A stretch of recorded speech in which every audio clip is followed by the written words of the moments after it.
He's going.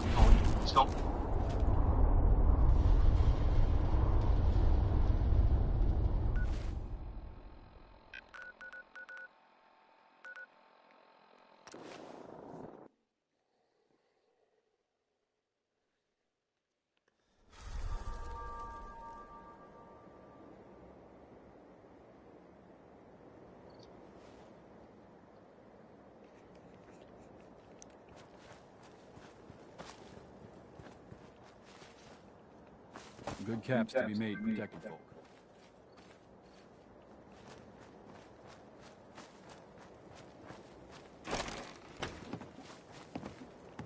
Hey. Did the Minutemen send you?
Yes, I'm here to help. What's going on? There's a group of raiders that won't leave us alone, stealing our food and supplies and threatening us if we can't give them what they want. We know where they're coming from, but we can't stand up to them ourselves.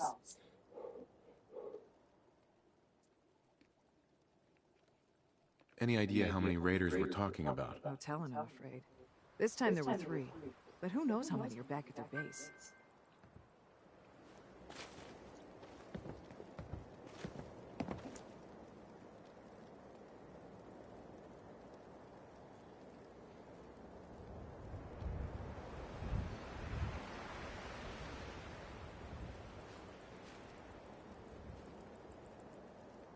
Hey there, Fred.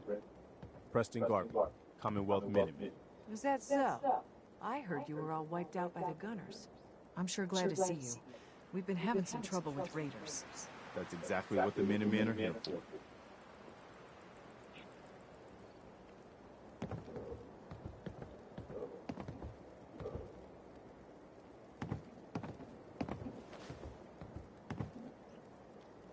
I knew you would help us.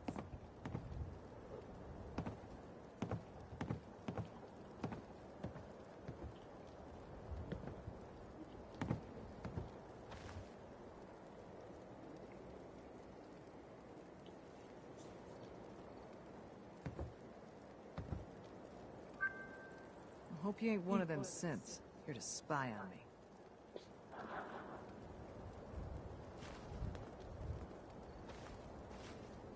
Cats can add their own brand of curry to rice. My t-shirt is more punk than this guy's. Mine has a scantily clad blonde in red with leg spread and mascara tears. Thank you. It's Marion. And Delta says that top 10 liberal albums video looks like an Anthony Fantano joke meme, but as Blab said, he's autistic, so he could be worse than a troll. But genuine cringe. Thank you, Delta, for that. All right, let's get to some of these other ones. Thank you, Red Bandana Gaming, for that. Rogan just come in and say, I like turtles. Well established. Frank, did you see someone wrote, someone put his Wyatt Blatz dressed like Mick Foley? Blabs on her historic wrestling arch. Listen, Lady Decade, are you familiar with Mick Foley, the WWE Hall of Famer? Yes, I am. Do you think that Blabs currently looks like Mick Foley? That was nuts. Hi. Perhaps it is true. Oh, I don't know who that is. Let me pull this out really quick, Blabs. All you need now is I don't freeze. have a beard or a mustache. Blabs. All we need to do now is stand you on the corner of that bed, put down some tacks, and then shove you onto it, and then we've got the whole shebang. No, Blabs, no, put that back on real quick. Oh, but it was melting too. Put that back on. Because I want to do a side-by-side of you with Mick Foley, with Mick Foley over here. God. Now, if you just have the beard Blabs, you'd be good. Just saying. Hey, there you go. My God, you guys are fucking brilliant. Fucking If you brilliant. put on a fuchsia pink top, Funny you should say that. That's where her wrestling heart started, Lady Decade. Oh my God, it's so funny, Blab. Is it organic? Now I pull up the photo. Shells. That's so fucking hilarious. Hee-haw.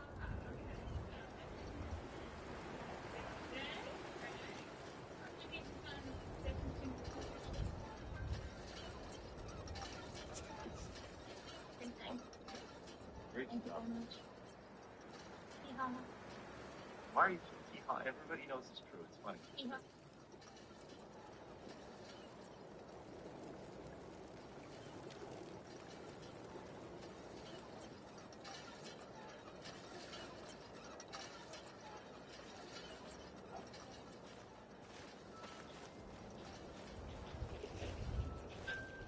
Got a dangerous look about it. Hope you ain't here for me.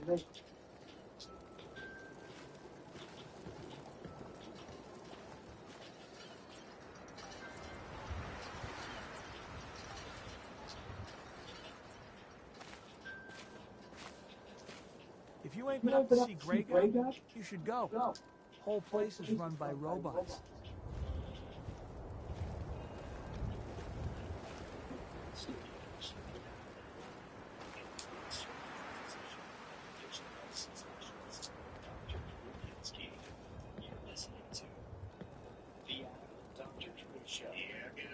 Got work to do.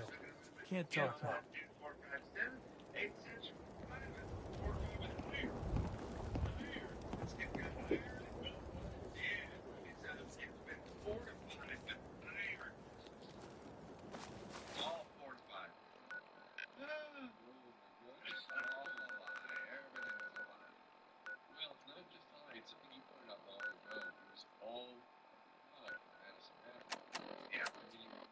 Start to see the way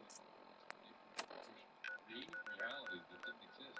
It's just, I know, but they got the government involved. yes. And number one, and then what it did is it gave way to people on the other side creating their own lies and exaggerations to sort of counter it. Yes. So that's where you got pot. Pot's good for you. What do you mean, Reaper Madness? It's good. Pot is good. And, eat the box. The Lucky Charms came in. It'd be healthier to eat the box. It came in. And so you got this extreme other side of it. Yeah. You know what I'm wondering, Drew? Here's a thought for you. Yes. Dick.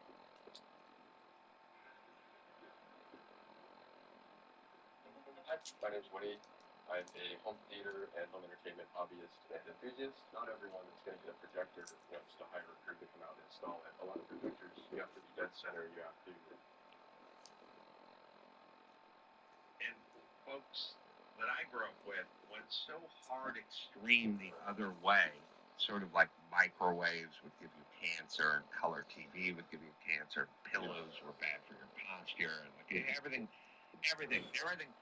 They were wrong about everything, but that's what they were at, right? Yeah.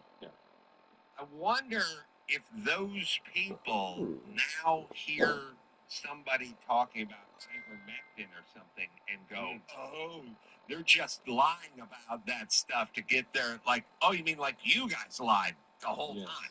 Like you lie about climate. You do nothing but lie about climate change. That's all you do is lie. So then somebody comes out, they start talking about masks aren't effective or ivermectin or whatever the latest, January 6th, whatever that thing is. I go, that's just fake news. They're just creating that thing. Do you like what you guys are doing? Because that is what you're doing. It is interesting how one side jumps to lying rather than distorting or misrepresenting or getting wrong. Either lying. Right. Always a lie. And that to me is a weird place to be. If your first assumption is lying, I will tell you, the liars do all the accusing of lying. yeah, They always accuse others of lying. That's what they do. It's always funny too, like this latest scandal, the BBC is being tapes of Trump, and then when they interview the executives, they're like, "No, we're not biased." yeah. I don't know.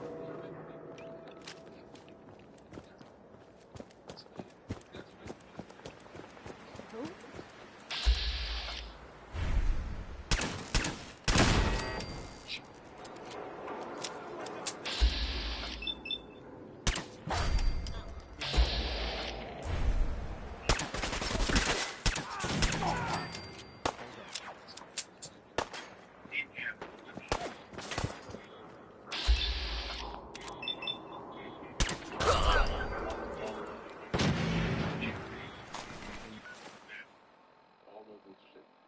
We all have observed and or know, and maybe have seen, and maybe in our own lives, I don't know.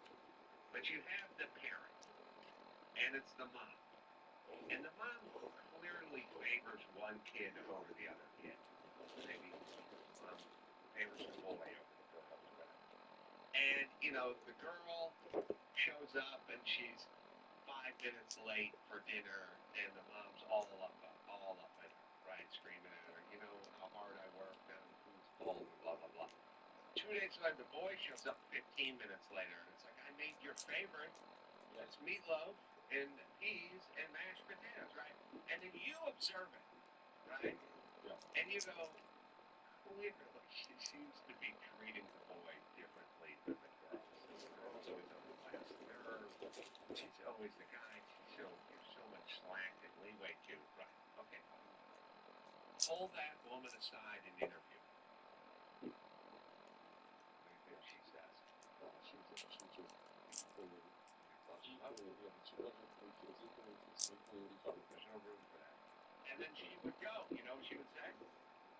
She would go, sure, sometimes I'm a little tough on the girl because I see a lot of her, young me and her, and I don't want her to get into trouble. I do that. But it does not affect the way I treat her. It does not affect it. It's like, sure, we all hate Trump, but that doesn't stop us from doing our jobs with dignity. And it's like, bitch, yes, it does, because you can't help it. Yeah. Right? And if you interviewed that mom, she'd say the exact same thing. Like, look, sure, sometimes she gets on my nerves, the young girl, but you know what? I treat them equally. It's case by case, and I would never let that interfere in my parenting. And I don't think she thinks she's lying. She can't control herself. And that's what's going on in the news. She'd be in denial now. She would. Well, you play her the tape of you guys cooking up Trump's speech on J6, or I'll show you the tape of you yelling at your daughter for being late for dinner and not saying anything, son, and you'd say, look, I agree that was not right, but I do not treat them any differently. Then you go right back to it. Yes, that's the weird thing. They're not horrified by it. They acknowledge it, and even they go, I need to step down from my job or whatever. But don't you for 1 minute think that's what takes place in this house. No, it's called a doubling down phenomenon. That's what they do. You're absolutely correct. Yeah, she just Cognitive bias, man. The head of the BBC News woman just basically explained that the tape was not correct, but do not think there's any bots. And why did you guys cook a cake then if there's no bots? And men are quite capable of this too. Oh, yeah. It's not exclusively.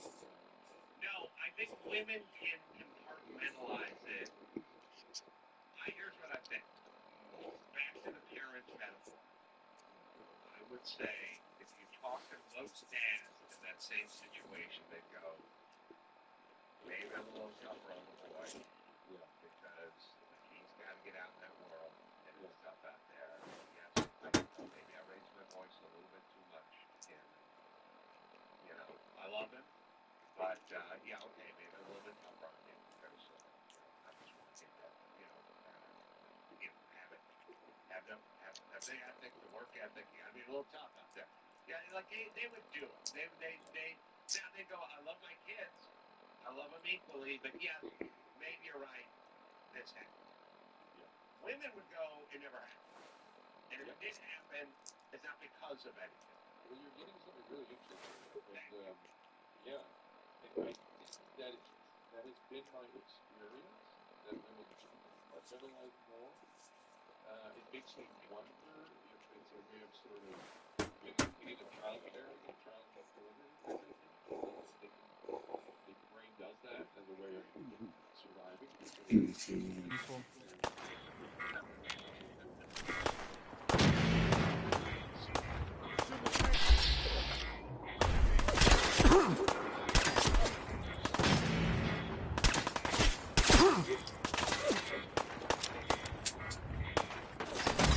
Gossip and culture. And I'm guessing if they appreciate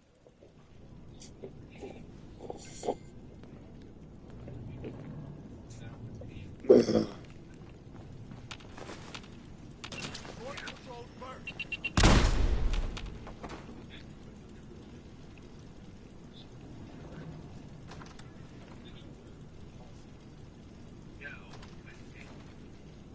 And then you get to a sort of corporate level, corporate news, ABC,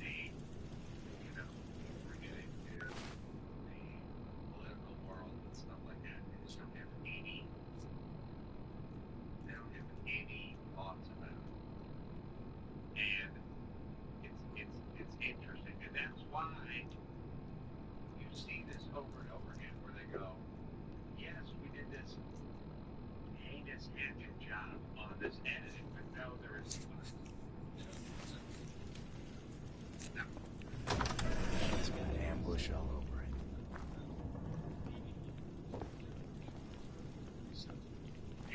Hey! Okay, Fine now. who is that? Here we go.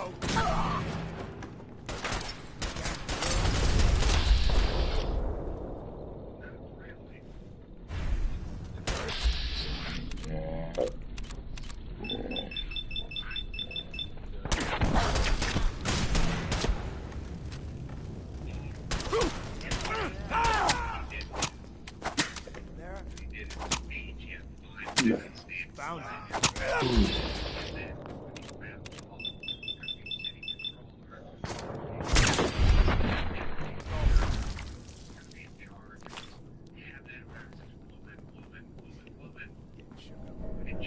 Still kicking?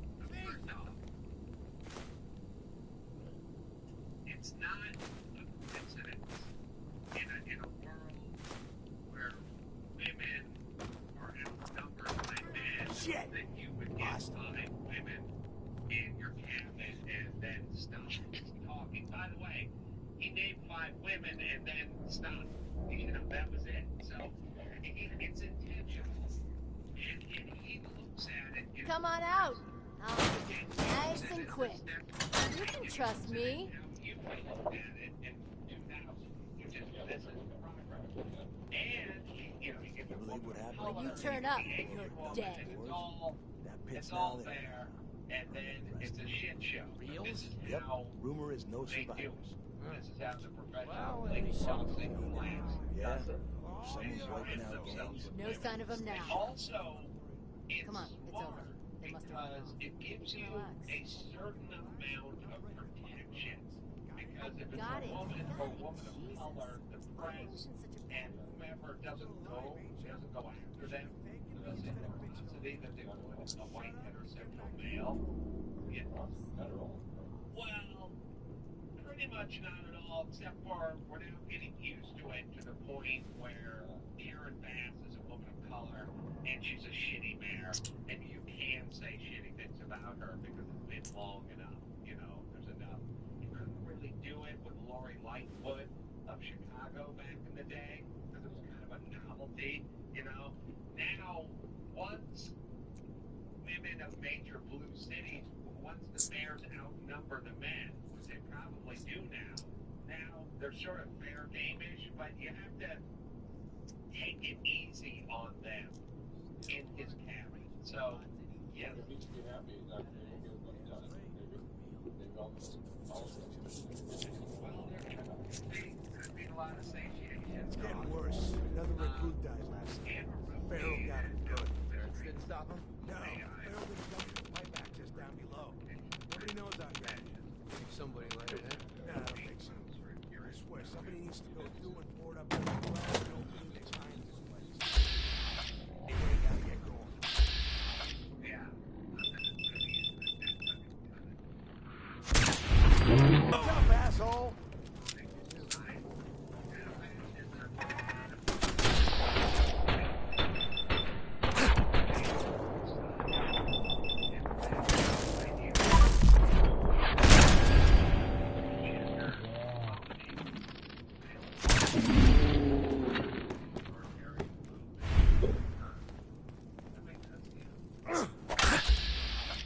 So it's saying it's not a standard term, but it refers to a combination of misogyny, fascist ideology, or the opposition to gender equality, far right. So it's far right. It never just means right, can it?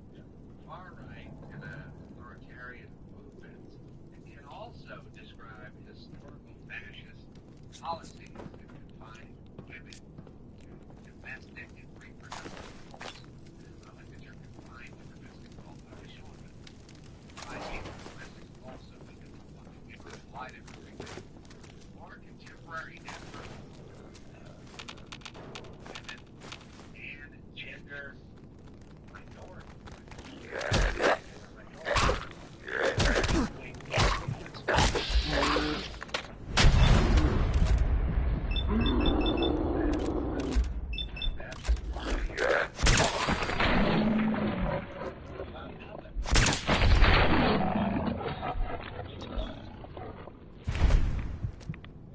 trying to analyze and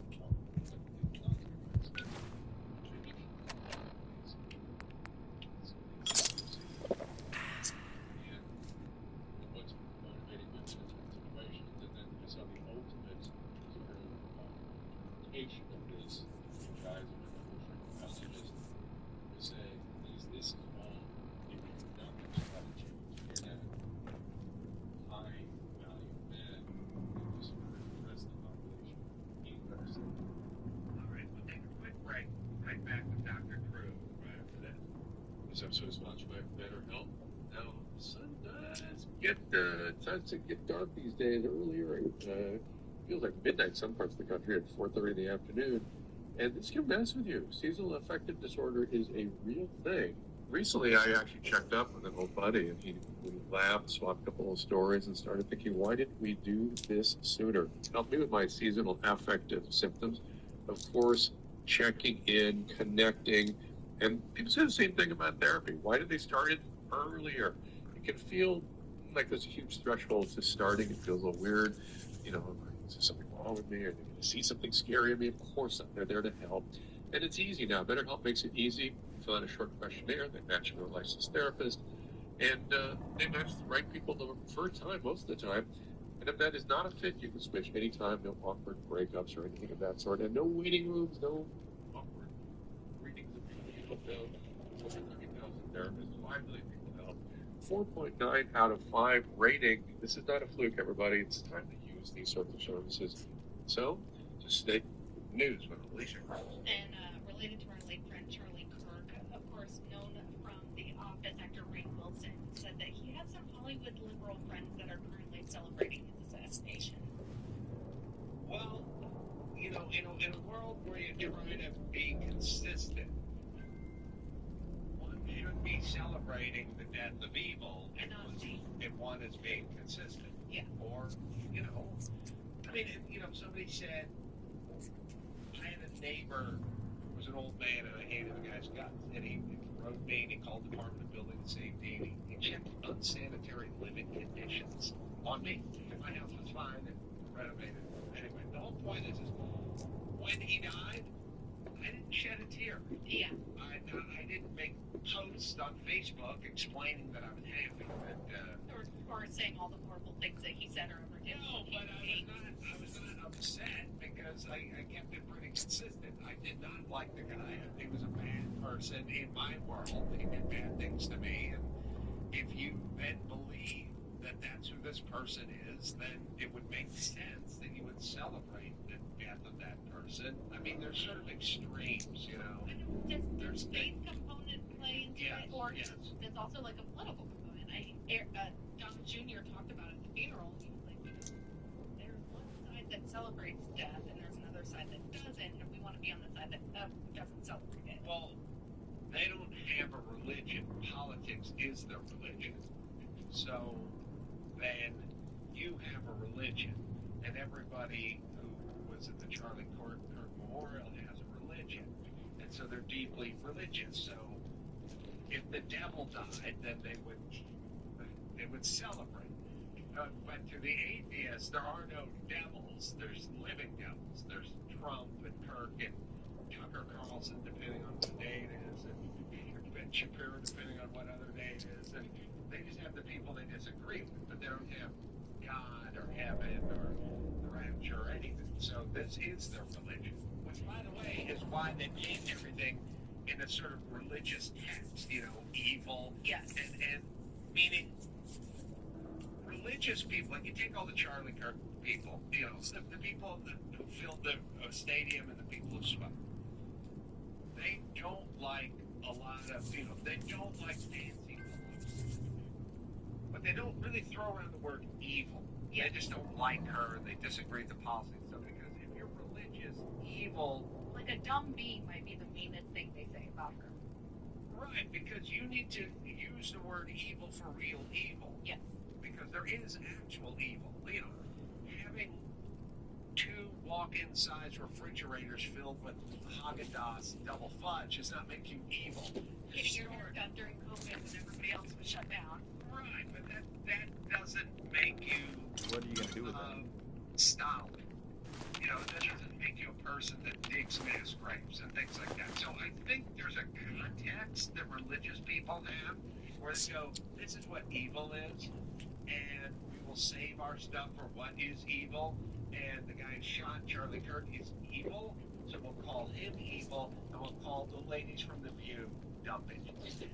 And that's where we're taking. But broad stroking everybody on the left that we disagree with as evil. Well, they claim to be religious, but they're not religious. And so... No, like Nancy Pelosi. Nancy Pelosi. Yeah, and Biden and all that kind of stuff. So they're not. And neither is Hollywood. So then evil gets real blurry for them because they can think that if Hobby Lobby is not giving their female employees birth control, then they're evil. Meanwhile... And the nuns who also wouldn't do the same thing that the Obama administration was going to do are also evil. Right, but then they forget about the people in parts of Africa that are, you know, Boko Haram or something, who's abducting young school-age girls and killing them. So my thing with evil is I don't like to floss it out that willy-nilly because I feel like it loses some of its impact. You know what I mean? Like, well, if Nancy Pelosi is evil and mass murders are evil, then one of them's not evil or both of them are evil. And when there is a danger, I'm not going to be that type of person. Like, it's dangerous. It's not my vibe. But when the left is consistently saying those things over and over and over again, then it does fudge the lines a bit. Because it's like, so then somebody should be killed for what they say. Well, here's an interesting thing, and I'll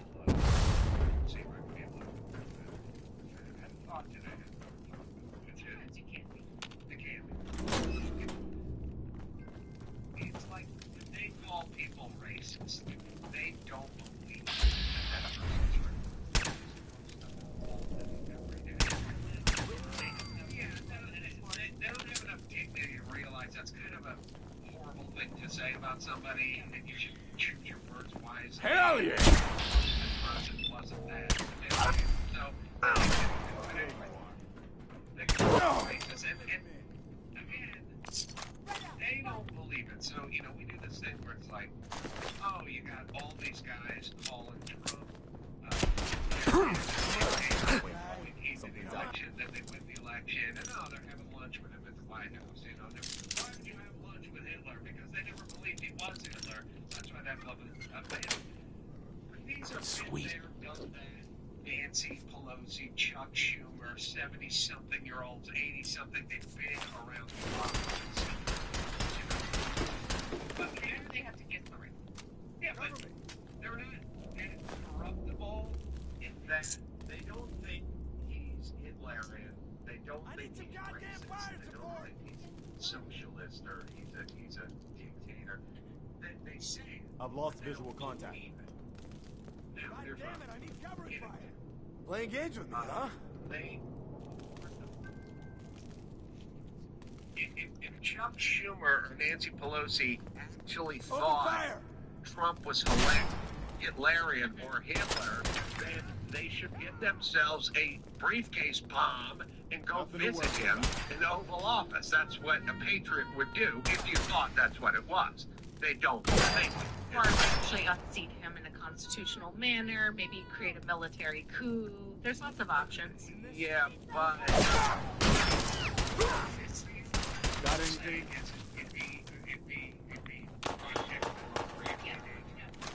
So the whole point is they don't believe it. Is what I'm saying. They don't believe it. But now I don't believe it, and you don't believe it because we're older. What am I just first shooter video games and all these dark corners of the web since I was 9, and now I'm 21. Well, then they used to say during they're scaring all the kids so they can get hold of that. Yes, you can crate. Yeah.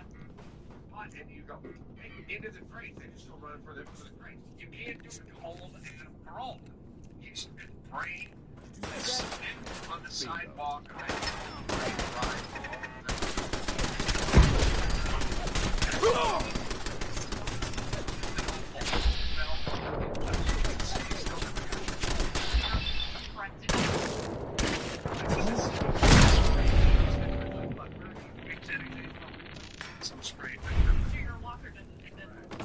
so you can't get to me. Yeah. I don't believe you that he is Hitler, but if all I did was play video games and sit online and go to deep corners of the web since age 10, Or if and you now were in I'm the 21. if you were in the Rainn Wilson, Mark Ruffalo, liberal Hollywood circles, those people ain't 21 that have been sitting on video games. They're in their 40s, 50s, and 60s, and they're like calling the shots on the entertainment that the world is seeking. But they don't believe it either. Well, okay, so They don't believe it like do you know moderately rich people live on the hillside of mountains, but super rich Hollywood people all live along the coast, on the water in Malibu. I mean, you gotta think about that stretch of Malibu, Carbon Beach and whatnot, Millionaires Beach. You walk up and down Pacific Coast Highway, people will always go, oh, that's Leonardo DiCaprio's place. Like, it's literally a showbiz friend of mine next door to Leonardo DiCaprio. Everything is, oh, that's Barbara Streisand. All the focus, all the environmentalists, they're all I guess you've got your reasons, to pay an but extra that just looks like junk to me. $20 get 60 feet closer to the ocean. Hell no, they never stop talking about sea rise. So do they believe it? No, they do not. Yeah. They do not believe it. And they don't believe Hitler either. But that doesn't mean you can't get dumb 15-year-olds in the that doesn't mean you can get Greta Thunberg to believe it. Right, so listen to that.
cheer on our opponents being hurt or harmed in any way, that we win as a society. And we all lose. Like I know what his family is going through.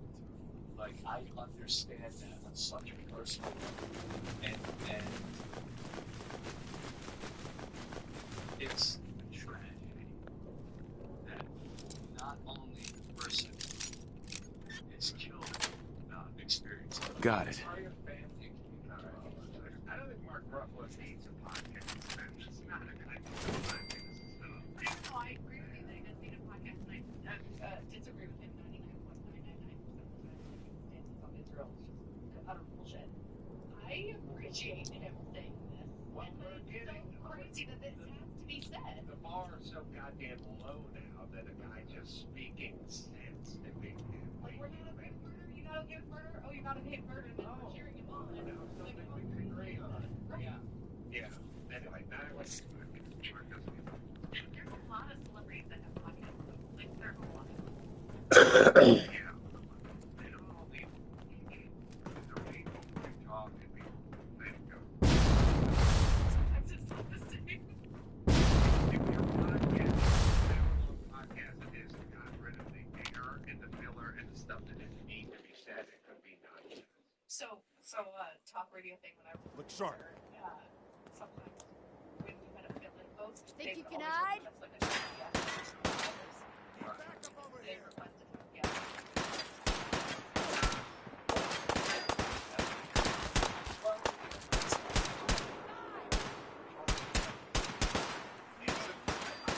I got this one. Bang. Hey, cover!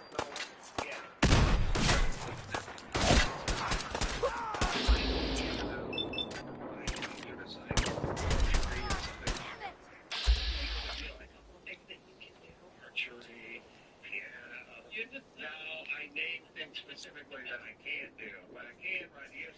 But no one would hand to somebody unicycle. Off you go. Incoming! Do it. Anybody can do it. No, no. Made a bitch! Rookie! Well, no. I'll I think it's Tom. And Sean. Cable TV. A rare radio show. And it's like original purpose radio. You're unique in that you can do stand-up comedy and podcasting. There are people that kick out stand-up comics, but they can do a podcast every day. I thank you. And I'm not really pushing back against both. Where'd that little fucker go? Part of it will make you patient, and if you don't get the Sean Hannity household name level without the gift, and the rest, back to Marshall. Come on out. They could sit, Nice. strut out in your own neighborhood. You could be okay with being gifted like someone might be gifted, or a race car driver. Shoot him! Shoot them all! Get around the track. Gates on the garbage. That's what they got that instinct. So yeah, raps are important. And we've all been on people's radio shows that just had raps, and they didn't have any ability, but the reps were enough to kind of keep the plate spinning. All right, Mark Ruffalo doesn't need one. Here we go. What's our next story? Playing games Story with me, is huh? kind of along the same lines. People who age and disability position recognize the United States well as a fourth-grade speech at a middle school in Sebastian International Summit. I was just there. I would say this. I agree with Danny and Julie. If she would walk through the San Fernando Valley, walk through Sunland, walk through Pacoima, walk through Canoga Park, look at all the signs in Spanish, listen to all the radio shows, see all the garbage and graffiti everywhere, and see everyone selling the dogs on the street and go, I don't recognize this country. I would go, you're right, bitch. I don't either. It looks more like Tijuana to me. But she would never say that. She would just talk about systemic oppression, totalitarian, whatever. Show your face. Come on, I think she likes dare the you. international vibe. She says, quote, I have to say, she told them to, at the club, specifically for Sunday.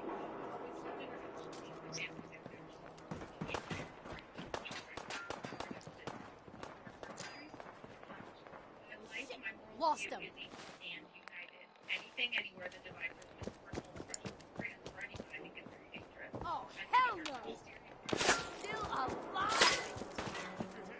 and she said she was going to be careful about what she said. And the other is, She doesn't need a podcast. agree.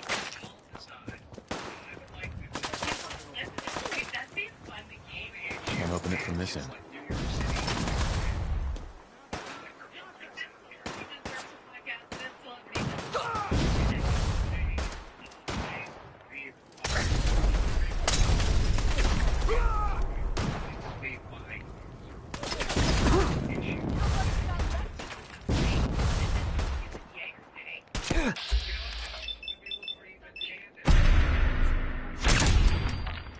They obviously like have relationships. Get certain celebrities in here. Likes to see them. And they do it well, but then others like do not do it well, and then try to copycat, and it just doesn't work. I got one for you. Yeah. I can't remember her name. That's the woman who made the vagina cameras. Should she? That's not what God no. I'd have to smell a candle and sleep on it. Physically on, when I say on it, I mean on the candle. We know. I think that's what We- that's supposed to be clear. I got it. Sleep on that, action on that candle. I'm not with it. She's very interesting. She's got, sounds like Western. She's been there, she's done that. I would listen to her. She has to now come in and impress me before I issue her badge. That lets her to be, I don't care about ski outfit. Oh, yeah. Maybe the guy, the guy on the slope, she sued, the guy sued her. She would. What I'd probably do with her is I'd go, I'm going to issue you a 6-month badge. And we'll see how it goes. And if I don't like what I hear, then you'll get no badge.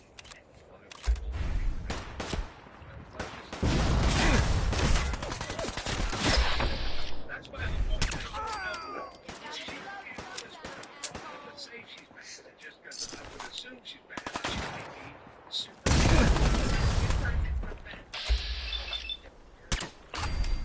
she already said she had to be careful what she said. Yeah, so that's not a good thing for him. Hey, personal. You or me?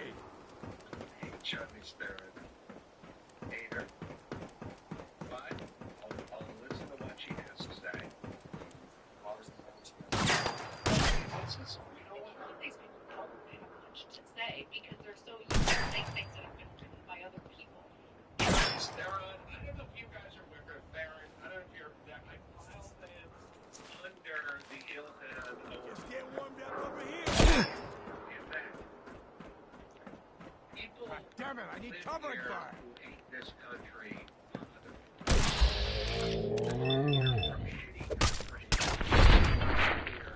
Shit on this country.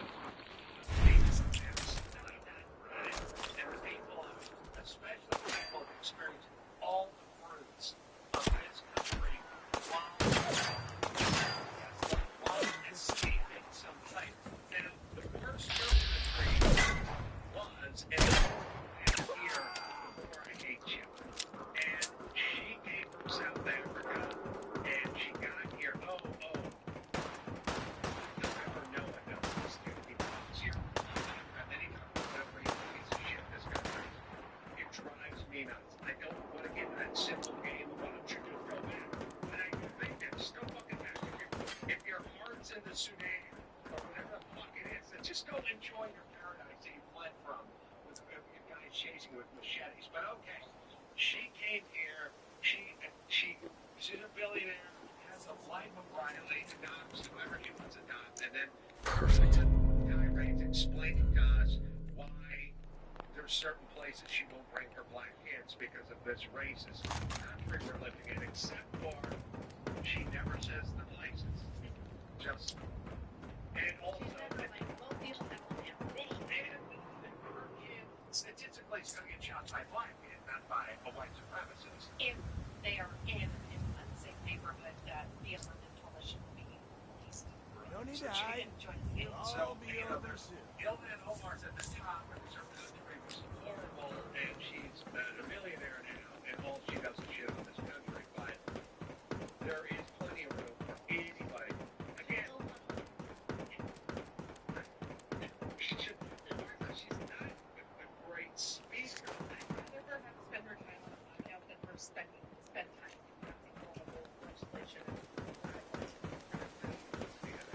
What the hell was that? Homegrown, sort of.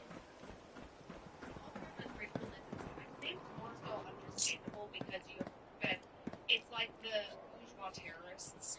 It's like you're in this little protective bubble and you like to think that you're a quote-unquote freedom fighter and you have this, all of these first world privileges that you think are horrible, like living off daddy's trust fund. Yeah. And I can understand the psyche of that. So I agree wholeheartedly. But when it's someone else from another country that's come here and utilize our awesome Over here. to grow themselves and to grow their bank accounts and to grow their fame, and they do that, Especially if what we really say. yes. Land here and then just mash. Those are the ones for me. Yeah. That's what I do. All right, what's the next one? All right. Apparently, misogyny knows no difference. Alex Wagner and Senator Joe Manchin discussed Kamala Harris's new book. Apparently, both words and government shutdown. The Bill Maher of the week ran the video of it. No podcast, bro.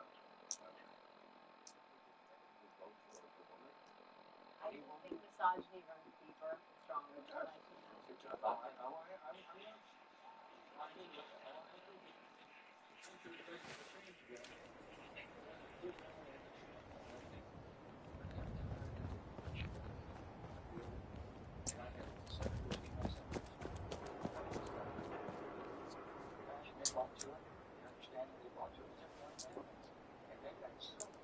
No podcast, bro.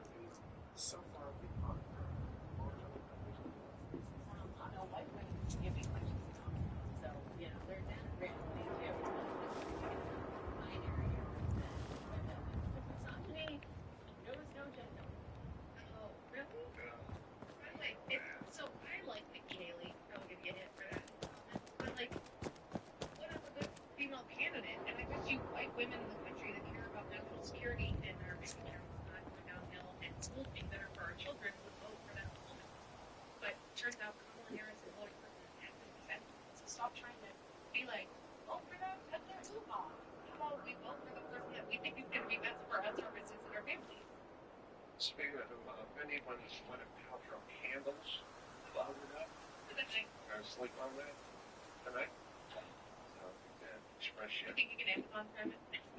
No, I was thinking I spent the day in the evening with Dave Rubin and Sage Steve. And in our world, in the projection world, the Democrats like gay man,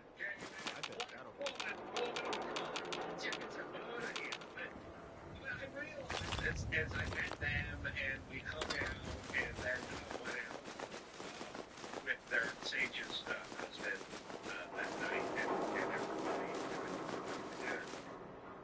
so I never thought about their sexual proclivities and the color of their skin once the entire time because I would just know Sage is Sage. Yeah. And Dave is Dave. It makes no never mind. I mean, I know it sounds convenient. Guys like me are the guys they claim think about it. Would never vote for. Yeah, like you and I have zero interest. Dave Rubin, the second he starts getting the ideas, then he ceases being me man. It's just a guy who's a geeks, you know.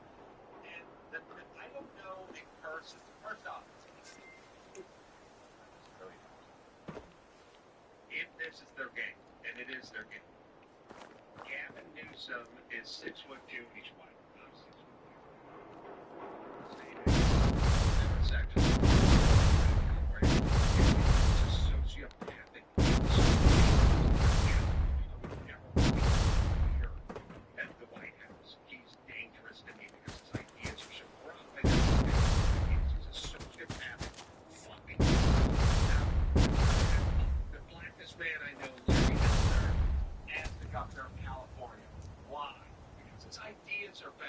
And I don't know. Like, his ideas are better, not just for you, the 6'2" white man from Los Angeles, California, but his ideas are better. We think would be important for every So it's so condescending and slimy and just gross. I mean, I was like, Harry Flynn is a horribly flawed person, and Kamala Harris is wildly flawed. And they're both bad people with bad ideas. I would never want them to trust anything. too. They're both really bad at getting their message across. Yes. On the other hand, Maybe women just have really good BS. I would take Hillary Clinton over Joe Biden. I mean, it'd be close, but I'd take Hillary Clinton over Joe Biden. Horrible he was.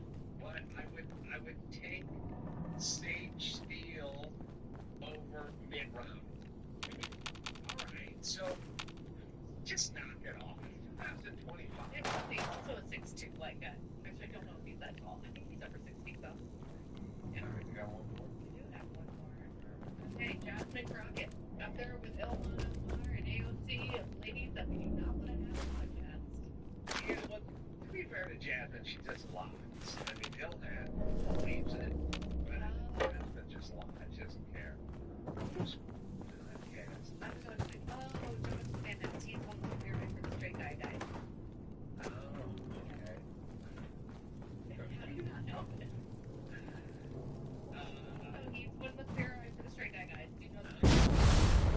He's got Kenny G's hair, but maybe His hair is actually kind of bad. maybe the G stands for gay. Well, he's very gay. Well, then that's Kenny G. You have a minute? Sometimes he cross dresses. Okay.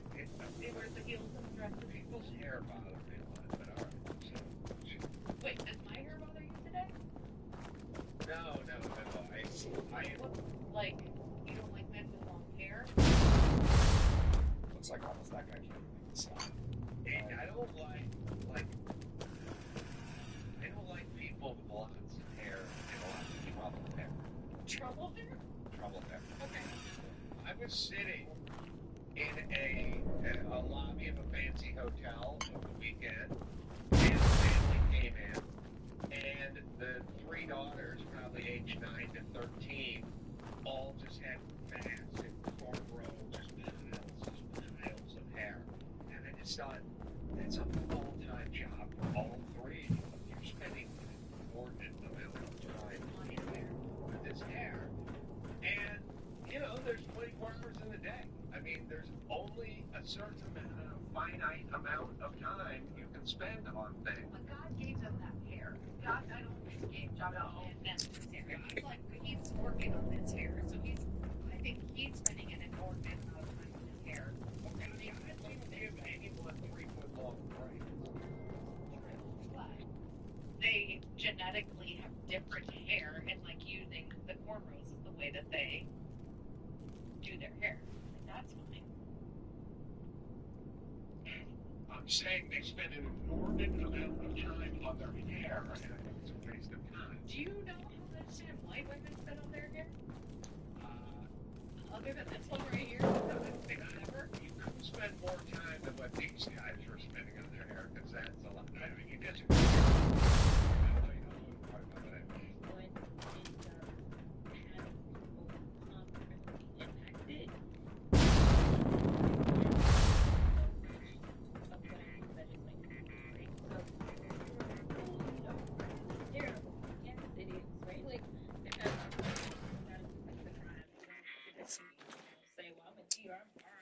It's not literally it's about, well, how do you fix it? How do you make community safer?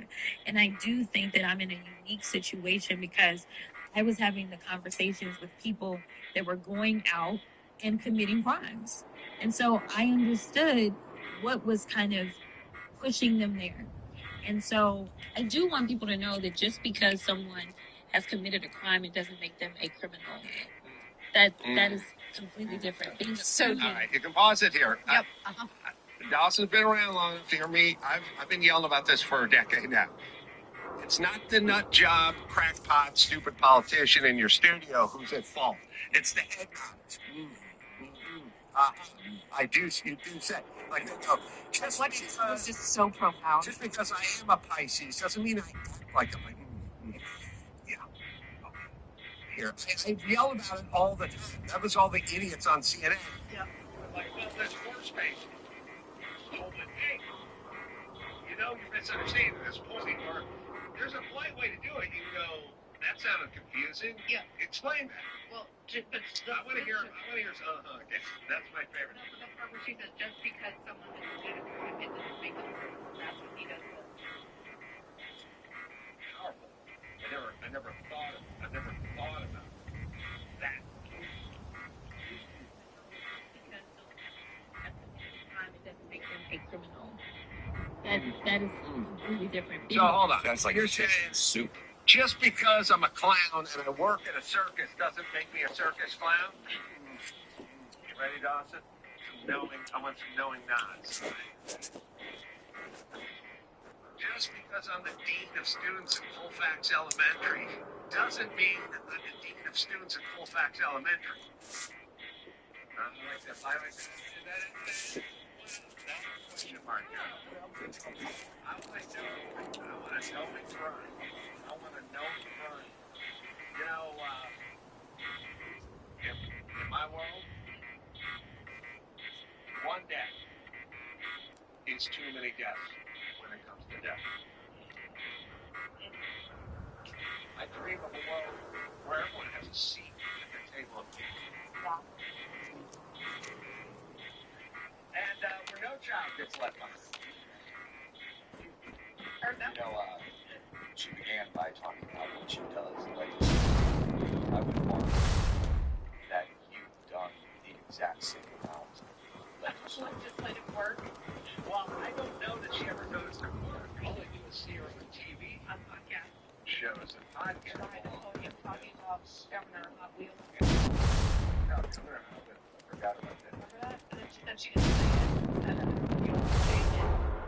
I will own up to it. I will say this. We are living in a world now where videotape of you doing or saying something doesn't mean that much. Oh my God, Megan and I were talking about this last night, like with conspiracy theories, because of just AI and editing and all the talking heads, and it's like who can be trusted and who can't.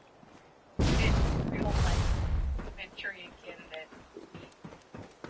I don't know, like, or a lot of factors when you could make up something that you and I said, and it could go viral. And like a New York Times correction, second 100 weeks later, and like a bajillion people see the first one, but then only 50,000 people see the second. It's kind of scary. The scary part is most of the sort of hoaxes or fake news or whatever we had to deal with all throughout COVID and before that, a lot of Russiagate stuff and that kind of stuff. It's all on video. They're self-imposed confusion about fine people on both sides or whatever. There's injecting bleach or something. You can watch the video on your phone. Yeah. But they're still moving forward with it. And then my favorite one is when someone is clearly joking, says somebody. Or like you take Trump was at the memorial service about hating his enemies, and he like was doing it for the laugh. No, yeah. But NPR and CNN run with, despite forgiveness from a mostly Christian audience, Donald Trump says he hates his enemies. Well, the ones I like, yes, I like that one. I like Dictator Day One. Yeah. Because in the same video, he goes, then I'm going back, and I'm just going to do it to drill and get energy independent. It's the most interpretable thing on the planet. So now, I don't know what you call it when you willfully misinterpret things other people say, but that's a bad place to be in. It's like a character, hatred. As a journalist, it's not a good default setting, as I would say. Hey, you. Are you intimidated to see a professional in this role? Stay vigorously. How easy it is to be the professional out there and watch this time.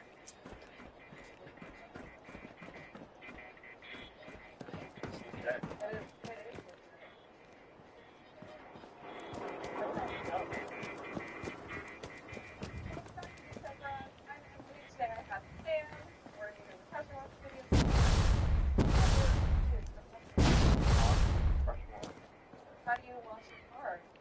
with and we thought. Well, okay, yeah. This is going to be a big upgrade. Okay, great, yeah. So this is our new and improved tax washer. Super compact, lightweight, really easy to store, really easy to use. It comes with a rocker gun, a new cable management system, cables are organized, tips are organized. I love it. It looks legit. It is legit. Yeah, let's go. So first thing we're going to do is we're going to attach the Right? tax washer. All right. This guy? Yeah, get it on, got to get it on, the joint, they're gonna get it on. Yeah, man, it's doo-doo. Come to do some news. I got a lot of stuff to talk about. And it's perfect time. Alright, so I had to Chained on the go other side. to Palm Springs to do the Freedom Festival. And the plan was I was going to leave here at about 1 in the afternoon. And Mike August and I were going to drive my electric vehicle there, which is an Audi, which is all electrical, or all electric, and fully charged, has a range of, the range says 236. So I said to Mike, I said, well, we'll go down there, we'll see how we're feeling, and we'll probably charge it up there, even though technically it's 100 miles, and that would be there and back, would be 200 miles, which leaves me with 36, and that's not how electric cars work. Now, I don't really understand it because it's a pretty heavily regulated industry. Like, they have cafe ratings for cars. Your fleet has to average 22 miles per gallon. It's an internal combustion car, so you might sell a lot of trucks that get 10 miles a gallon, but you need some mini vehicles that get 50 miles a gallon to offset it, so you average 22. But, you know, back in the day, they do, this car gets 18 miles an hour, 18 miles per gallon in the city, and then 27 on the highway. It's regulated. You can make up your own numbers. Evidently, with electric cars, you make up your own numbers because we got, and Mike and I, it's 236. Here, 236. We pull into the hotel in Palm Springs, and there's 146 left on the range. So 100 miles away. Wait, 100 miles away, and according to the car, it used up 90 miles. If we're ready going up the hill with crazy, that's how August likes it. Yeah, so we got 146 left on the range, according to the dashboard. So then we go in, do the gig, go to dinner, then go do a comedy show, and it's late. By the time I'm done with the comedy show, it's midnight. Mike says, why don't we go back tonight? And I say, we have hotel rooms. Why don't we just go back tomorrow morning? He says, well, I'm going back to the shop in Glendale with you, and then I got to go back to Orange County after I go back to the shop, and I'd rather do it at 2:30 in the morning than do it at noon because of traffic. Right. And I go, Mike, all right, Mike will cannonball it, I'll cannonball it, I don't care. I'm the guy who drove to Vegas in the middle of July from LA to Vegas, sitting in the back of a mini pickup truck with no headliner, no camper shell, no earbuds, no cell phone, not even the window that had the slide on it that you had to plug my head into the cab and go, hi guys, no sunscreen, no nothing. Oh, I know, it was at night, but it was still 95 degrees coming through that valley, and I just sat on top of the console in a Datsun mini truck in 84, standard bed, not even a long bed, no sleeping bag, no pillows, brush Coors Light can all the way to Vegas, so I can do it. So we get there, and we finish the gig, and Mike goes, why don't we just head back? And I said, all right, I'm fine. And then we said, well, we don't really need a place to charge because we got 146 left, and it only took us about 90 to get here, and we got 146. Classic mistake. Is a tale of opposites, the inside and unfortunately the outside, vibrant and tough. That same thing begin. Got 146. Classic mistake. So, we take off into the night. I'm looking at my phone, trying to figure out what happened to Olivia Newton-John's boyfriend who faked his own death by jumping off a fishing vessel in California, ending up in Mexico. I don't know if you know this one.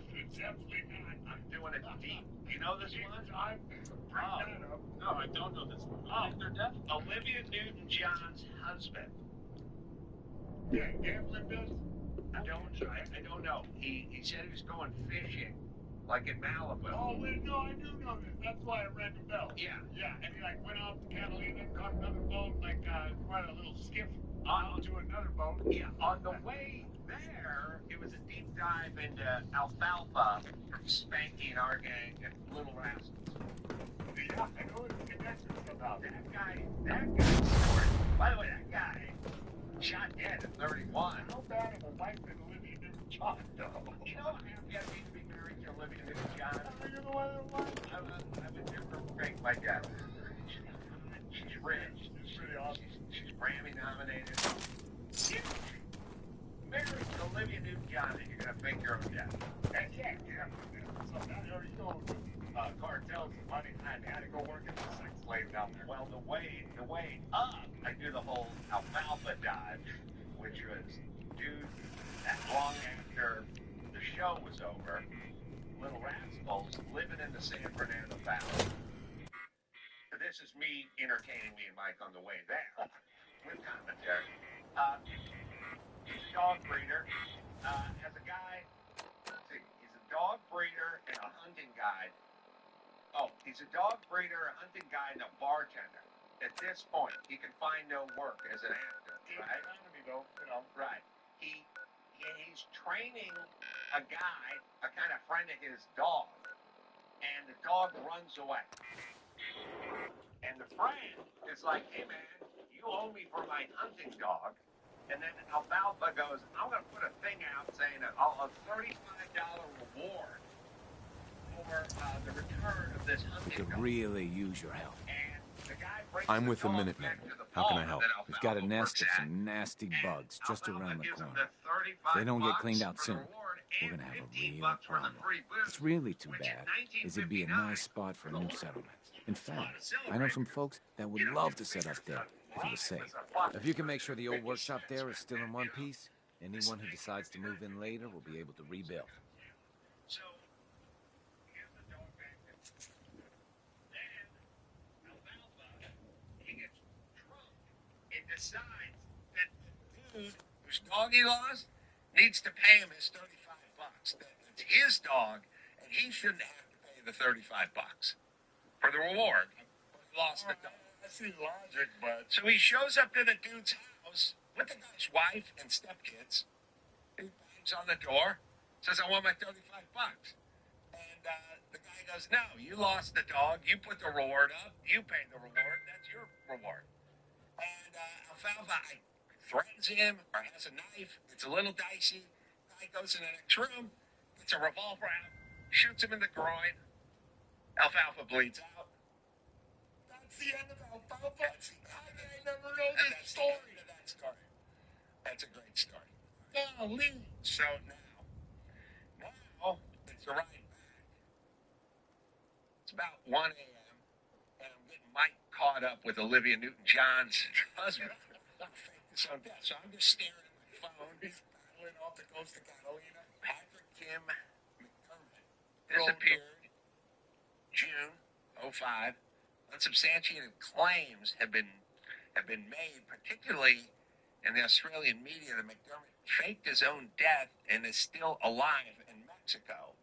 Oh, I know a guy that faked his own death. Oh, really? Oh, yeah. What happened? And he came back. Who was that? I don't want to say his name because somebody's really looking for him, because he popped back up somewhere else. I'll tell you, it's in Southeast Asia. Wow. Yeah, I know. All right. So I was trying to get to the bottom of that. Olivia Newton-John's husband at 1 a.m. And then all of a sudden, we're about halfway. We're right halfway between Palm Springs and L.A. It's about 1 a.m. And Mike, who's driving while I'm narrating, he goes, uh-oh, we got a problem. And I go, what's the problem? And I look up, and he goes, we got 46 miles worth of range. And I go, 46 miles? We had 146 when we left. And that was 45 miles ago.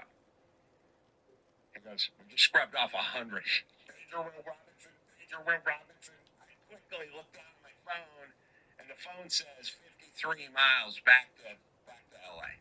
And the dashboard says 46. And by the way, 46 means 27. Okay, that doesn't mean that. It's dicey, baby. So I go, okay, Mike, we gotta find a charging station in here. So Mike pulls off, and that's in Ontario. Oh, bumfuck Egypt. Yes, pulls off in Ontario.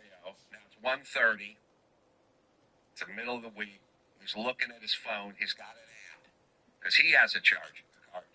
And we're looking around. He goes, oh, there's a charger over here. We pull off. It's all these car dealerships where there are chargers, but the car dealerships are all fenced off and the gate's closed and it's locked. You can't get in. So it's like the app goes, hey, there's a charger, but they don't tell you you cannot use this charger. So now Mike and I are driving through bumfuck, brakes going by, it's a little dicey, and I'm looking at the odometer go down, the range go down, and then at some point he finds another one. And this one is in like the Ontario Mills Mall. And again, it's 1:30 at night. There's nobody around. Come pulling in. Goes, okay, we found one. Like, okay, good. Consumers skip ads, but they don't skip rewards. Dutch drives performance with more than 12.5 million monthly active users and more than 11.5 million receipts scanned daily, capturing 88% of household spend. Your brand becomes the reward, earning real engagement, verified purchases, and loyalty. Fetch, America's rewards app, where brands are the center of joy.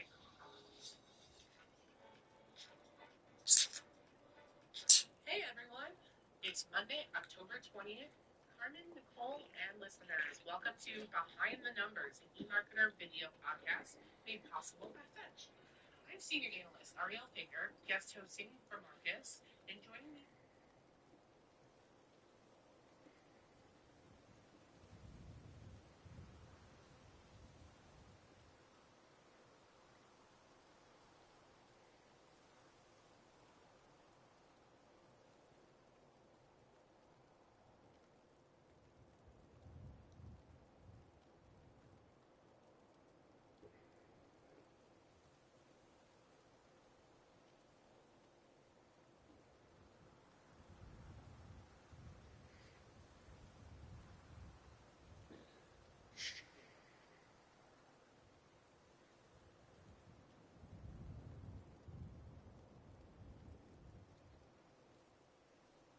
or a new bar, people just kind of give him a hard time and they rag on him despite the fact that he has great intentions.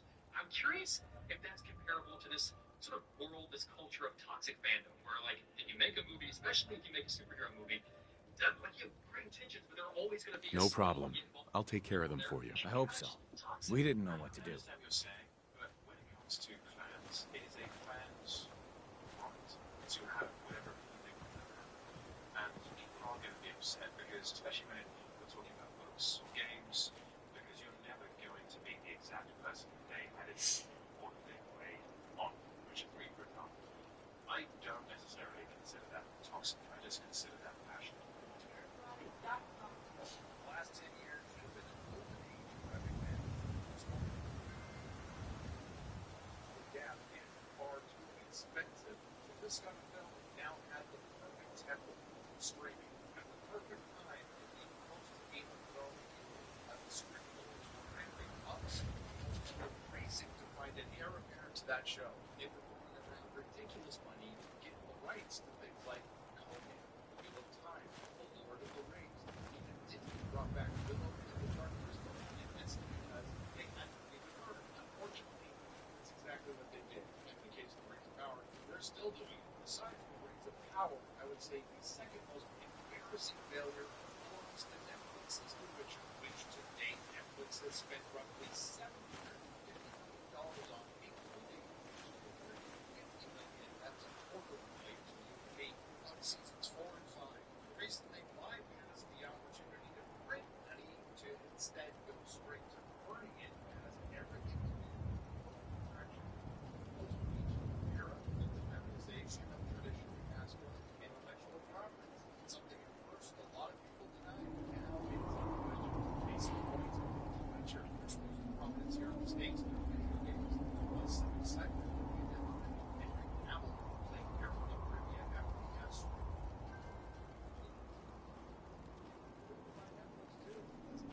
The excitement was once we got that first reveal of Henry as Geralt, which admittedly was mostly blocked out the internet and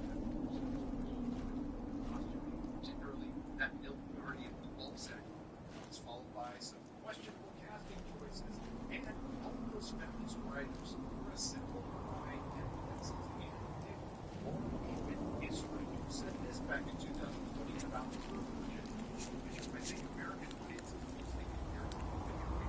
The answer to the books is very simple, though, and it's that the video games are based on the books. They are an adaptation of the books. For me, it didn't make sense to make an adaptation of an adaptation of. We gotta get out of here before we turn into ghouls.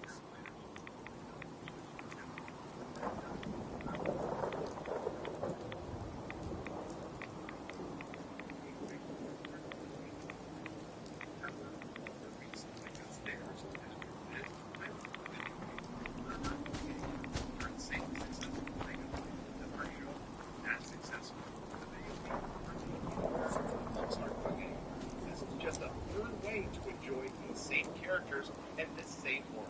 That may sound familiar to you.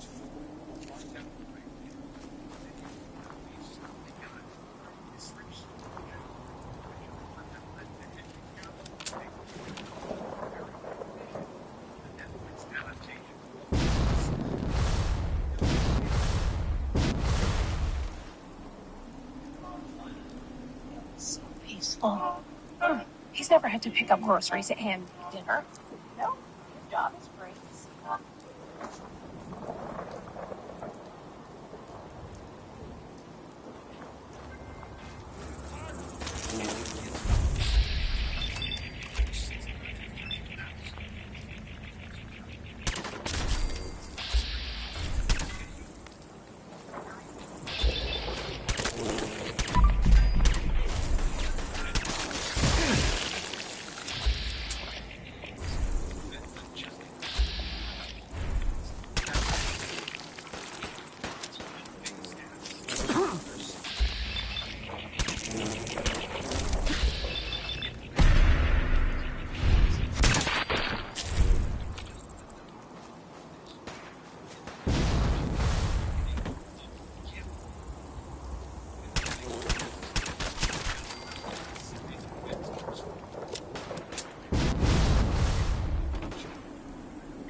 Every time we legitimately criticize something, although Andre Sapkowski and the Hopeless, which are literally gained worldwide recognition until the CD Projekt Red's games started to become more popular, the latter were never meant to be a life-for-life recreation of the novels, even if there are still tons of references. That world of story, Netflix's series has set out to do something similar, following the book's story, but changing certain themes, moments, plot lines, and overall personality of some characters to suit its needs and others completely changing the source material. Those changes to incredible respectful. That is legacy has been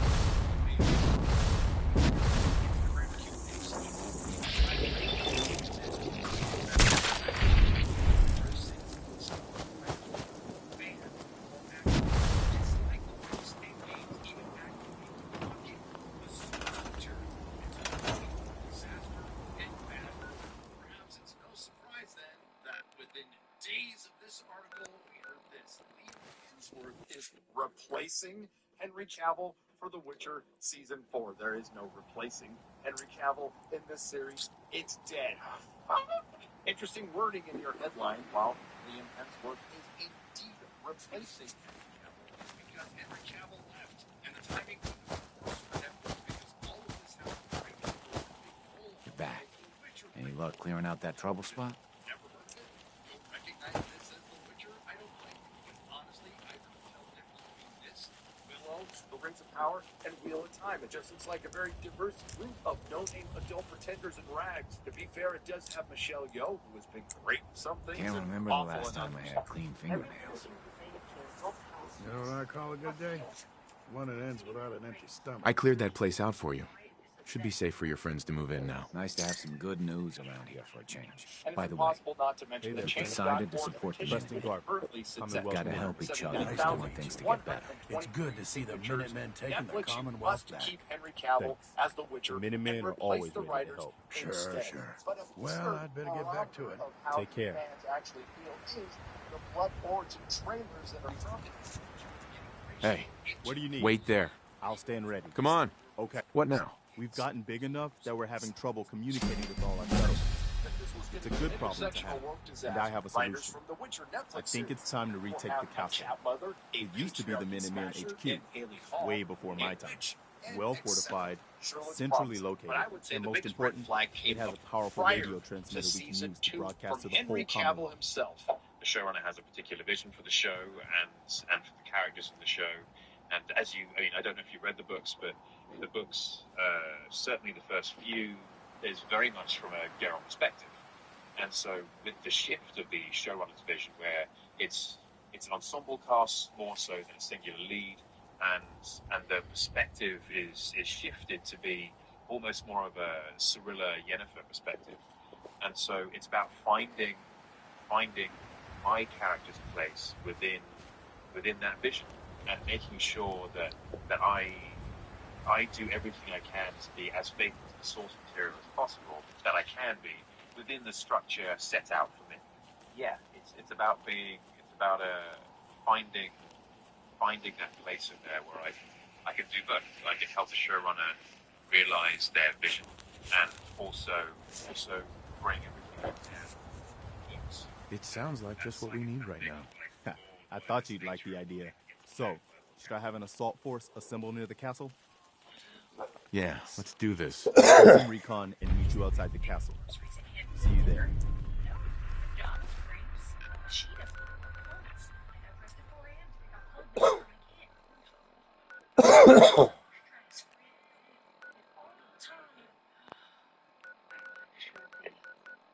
It is that way, honey, for DoorDash people.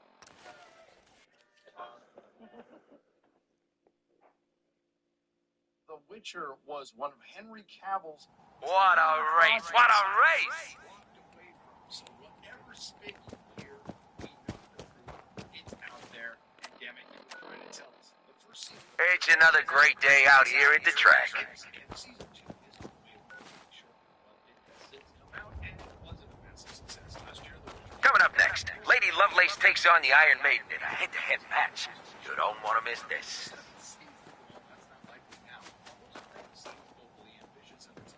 We got some fine bodies in this race.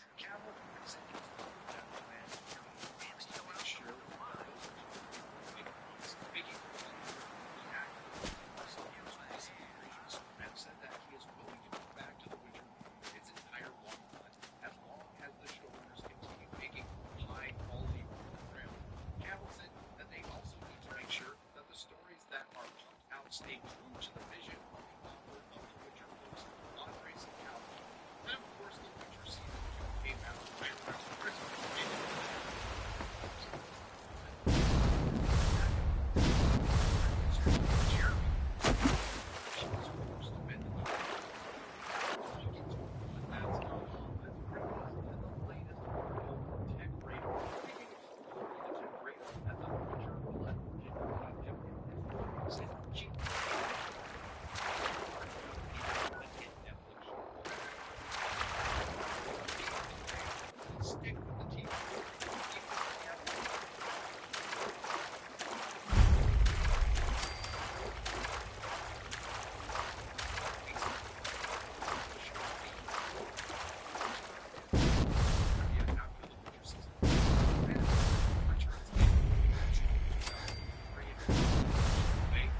make. It's the only decision you should be making. I don't care what egos you have to lose.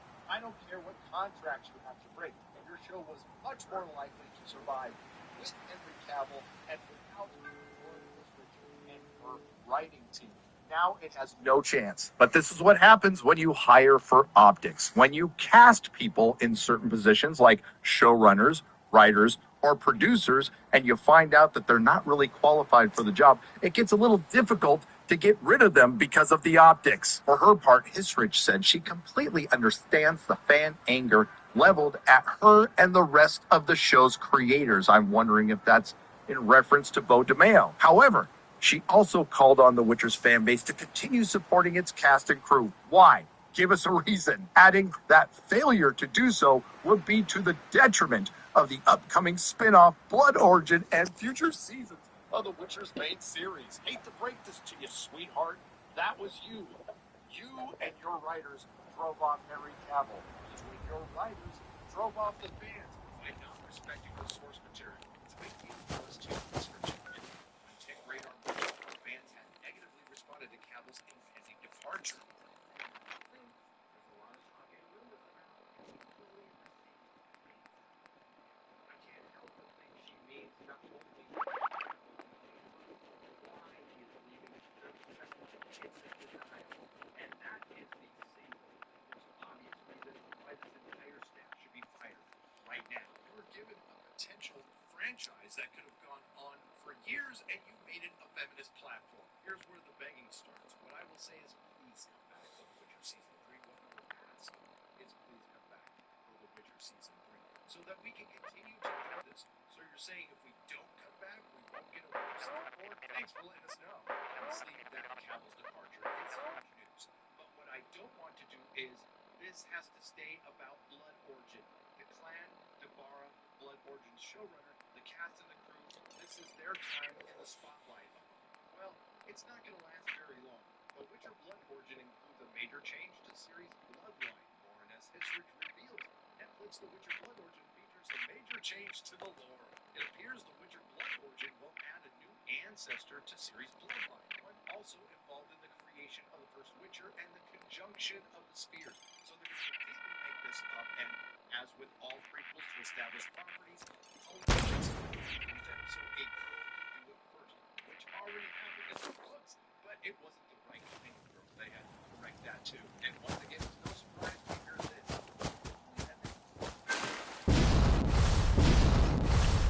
Down significantly.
This is Buick. Buick. Exceptional by design. Current eligible GM lessees get this ultra low mileage lease on this 2026 on-foot DX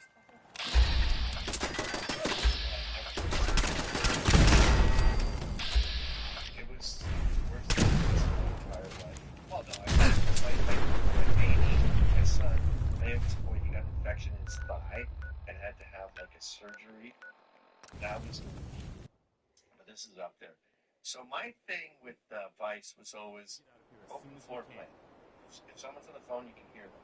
Now I do want animosity with sales and editorial. So there are different parts of the office, but there's no secrets. And corporate doesn't have one offices. I got this from Mars Bar, Frank Mars. He doesn't have his own office. He would just work. Everyone's here, General. There it is. Pretty impressive, huh?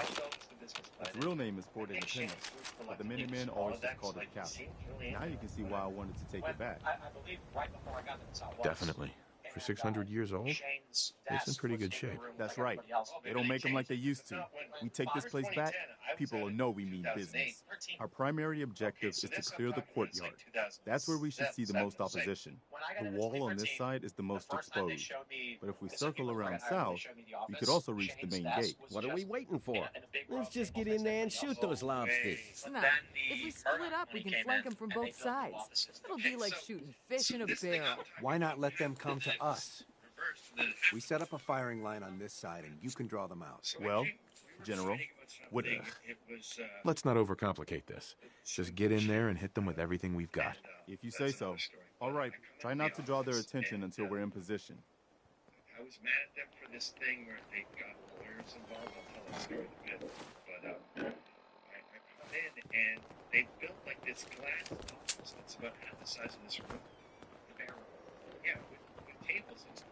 And I'm like, what's going on? We now have a corporate room. And I go, where's my desk?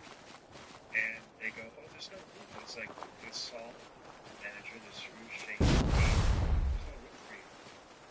And I started having a panic attack, and I was like sweating. I went outside. I called my dad. What? What's up? Change of plans? I knew it.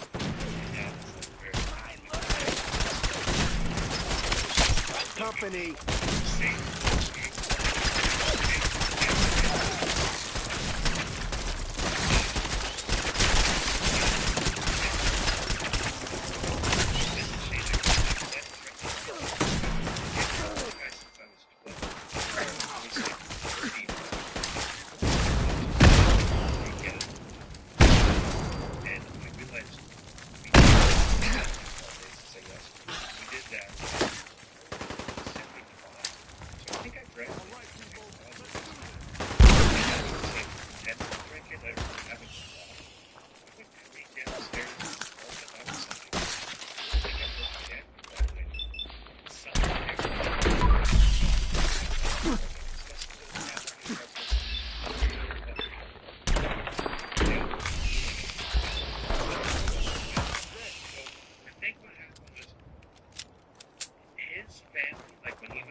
Shane is one of these people, and I'm similar, where once we like draw the line, once it's over, it's fucking over. Yeah, like you could save my daughter drowning. Fuck you. Give me my daughter back. Get the fuck out of here. All right, part 2 coming soon after Gavin comes back from the bathroom.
If ever there was a celebrity that exemplified the saying, don't meet your heroes, then it's got to be James Corden, a man who rode his funny, humble, down-to-earth, everyman persona all the way to Hollywood stardom. He was once hosting everything from talk shows to awards ceremonies, starring in TV and big-budget movies, and rapidly being positioned as the new face of American TV.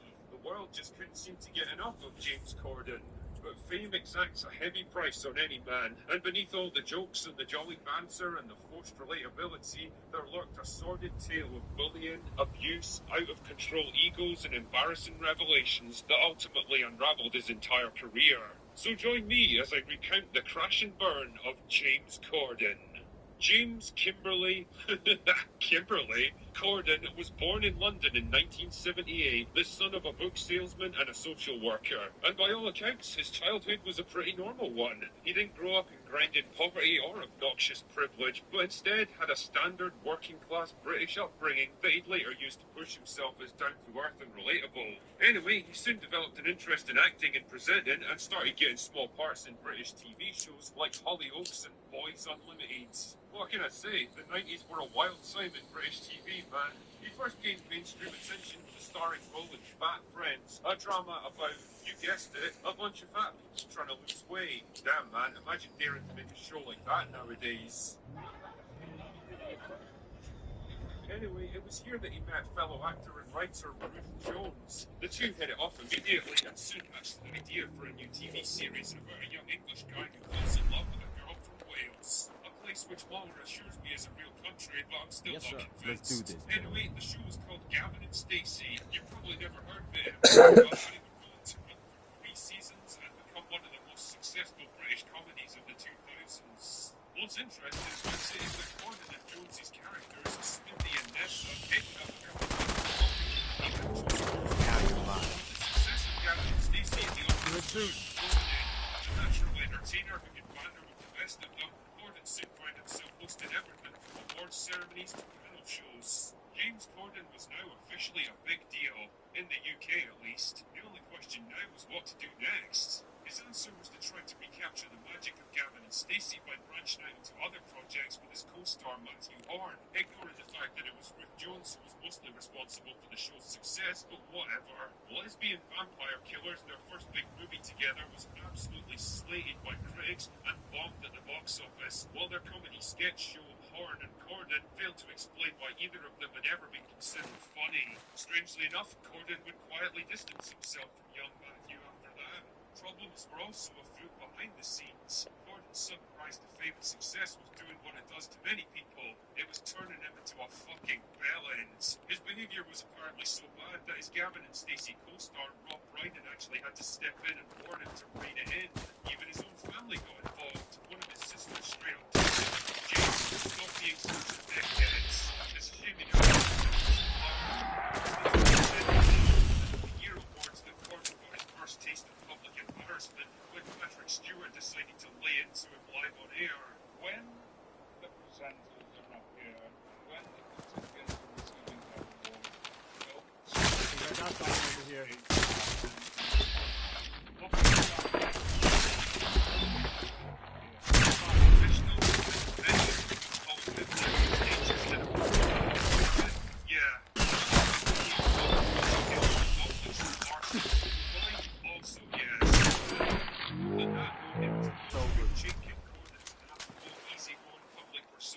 Still, he did his best to defuse the situation afterwards, and for the time being at least, his career was still going strong. He was a regular fixture at big events like the Brit Awards and still booking roles in films and TV shows, but what he really needed was something to take his career to the next level. He needed to crack America. Enter the Late Late Show, which for the past decade had been hosted by Craig Ferguson. He was a popular host and the show was doing well, but by 2014 his contract had expired and he was ready to move on to new projects. A replacement had to be found, and that replacement turned out to be our boy James. And to his credit, he turned out to be a good choice in the short term at least. His humble, everyman persona was the perfect contrast to the slick, polished confidence of other late night talk show hosts. He was able to actually have fun and engage with his guests guests as human beings and get way more out of them than others could.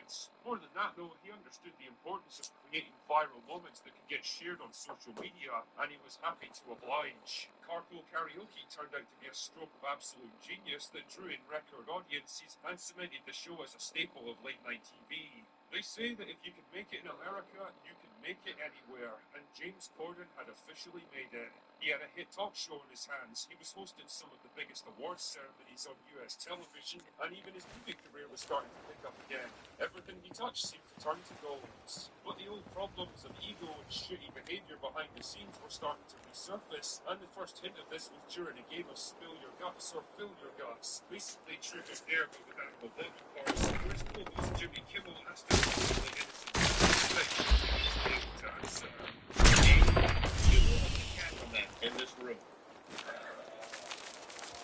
You know, it still blows my mind that this was actually okay.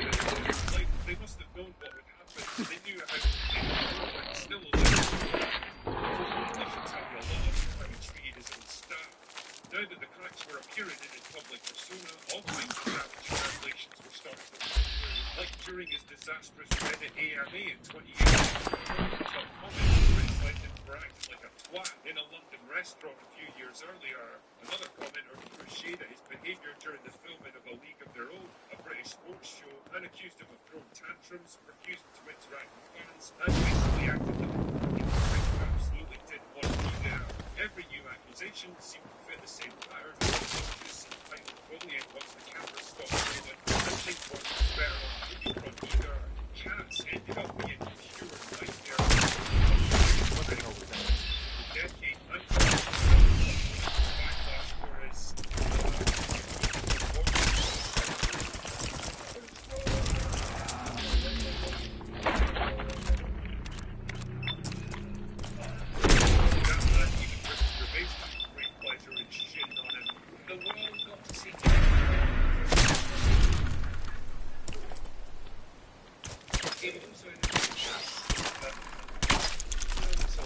such was the hatred against his performance, there was any involvement in the Wicked movie that was in production at the time, which reached more than 100,000 signatures. Restaurants in particular trigger for James, which is ironic considering he clearly enjoys it, but it's restaurant Balthazar were allegedly and be able to restaurant towards other customers. He'd eventually go on to apologise and get himself unbanned, but the damage to his public reputation was more permanent. It was becoming increasingly popular to hate on James Corden, and the hate was even spilling over into the Late Late Show with the revelation that carpool karaoke was mostly faked, using trailers to drive the cars around. It sounds like a minor detail, but it blew the fantasy for a lot of people, and ratings soon went into a terminal decline. By the start of 2020, halfway, 1/3, and by April, Corden announced the double son of a taking the air permanently. Not long afterwards, he also announced that he was moving back to the UK to focus on his family. His public image was some revelations against him.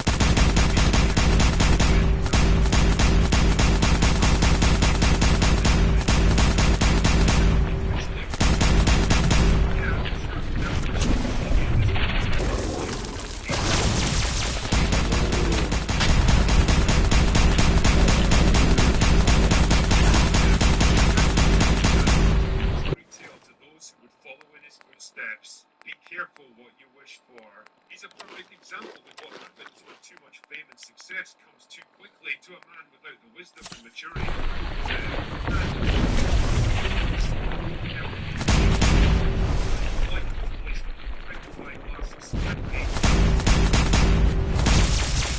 unfortunately, there were just too many of them to overcome.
most advanced and thinnest range of pixel casings ever, designed with up to 38 precision engineering. All right. Good work, people. But we aren't done yet. The General and I are going to have a look at the radio to see what shape it's in. The rest of you, clear out any remaining Mirelurks or eggs you find.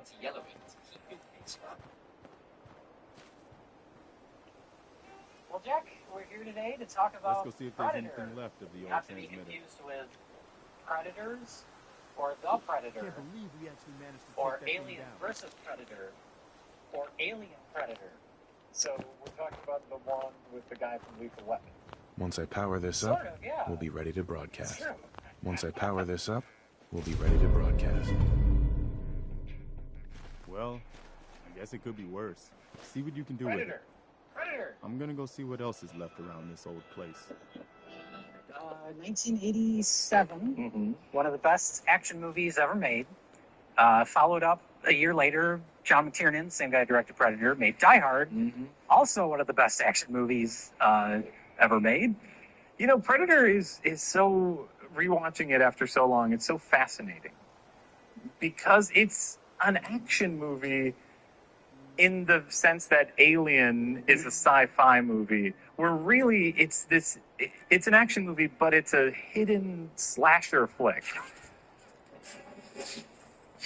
When I saw that thing... Yes, I was going to mention that. It's a lot of different genres in one, and it reminds me, looking back on it, of From Dusk Till Dawn, where it's like the characters think they're in one type of movie, and then all of a sudden, bam, they get interrupted by another type of movie, and then they have to deal with that.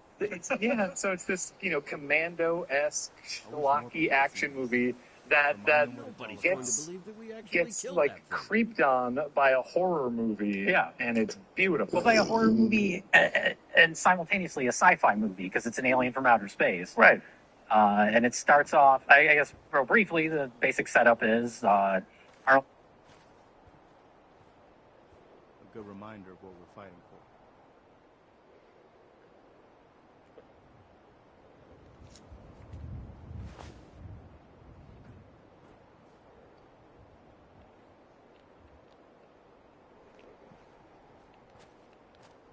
If that radio transmitter over there had